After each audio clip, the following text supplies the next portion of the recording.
موسم الناموس ابتدى. ساعات تلاقي اتنين نايمين في نفس المكان، واحد بيصحى الناموس مقطعه وواحد عادي متقرص على خفيف. طب ايه السبب؟ اكيد الاولاني دمه طعمه مش احلى من التاني. الموضوع اكبر من كده، تعالوا نشوف. الاول نعرف ازاي وليه الناموس بيجيلنا اصلا.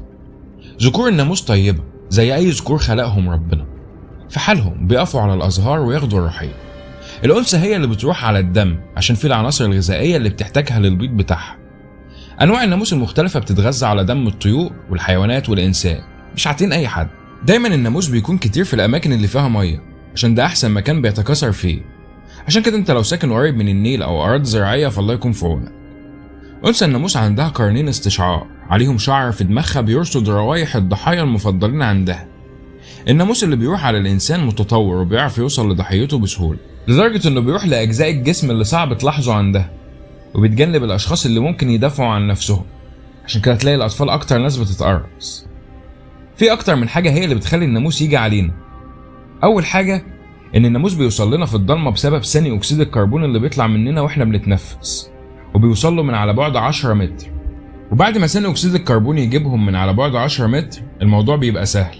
بيختاروا الضحية بحرارة الجسم والريحة، واللي بيسبب الريحة هي الكائنات الصغيرة جدا اللي بتعيش على جلدنا. الكائنات دي بتكسر الافرازات اللي جسمنا بيطلعها زي العرق، ويحولها لمركبات عضوية خفيفة بتتبخر وتبقى ريحة. والناموس بقى بيجيبك من ريحتك دي. يعني العرق بيجذب الناموس اكتر، وشرب الكحول والحوامل بيجذبوا الناموس اكتر. ولو عايش جوه جسمك طفيليات زي الملاريا بتخلي الناموس يحبك اكتر، عشان الملاريا بتطلع مركبات بريحة الفاكهة من الجلد تجذب الناموس اللي بيساعد الملاريا على التكاثر. بس دي عوامل مؤقتة. في ناس الناموس مش هيسيبها مهما حصل. 20% من البشر بيسموهم موسكيتو ماجنتس او مغناطيس الناموس، ممكن تكون انت واحد منهم. ال20% عندهم خصائص معينة في جلدهم الناموس بيحبها اكتر من الباقيين. ريحة جلدهم بتكون جذابة اكتر للناموس من باقي الناس. كل واحد فينا جلده عليه ميكروبات مش بتتشاف، هي اللي بتحدد الريحة دي، وبتختلف من شخص للتاني. يعني مثلا اللي جلده عليه مركبات حمضية اكتر بيجذب الناموس اكتر. كمان بعض الجينات لها دور، ولقوا ان الناموس بيفضل جينات معينة على غيرها. العلماء لقوا ان الناموس بينجذب للتوأم المتطابق زي بعض بالظبط، بس مش شرط ينجذب بنفس الدرجة للتوأم اللي مش متطابق.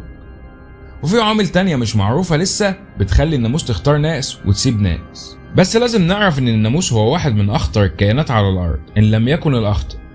بيسبب وفيات اكتر من 700 الف انسان سنويا بسبب الامراض اللي بتتنقل عن طريقه. فلو انت من الناس اللي الناموس بيحبها حاول تتخلص منه. ولو طلعت بمعلومة واحدة جديدة انا هكون مبسوط. وما تنساش دول.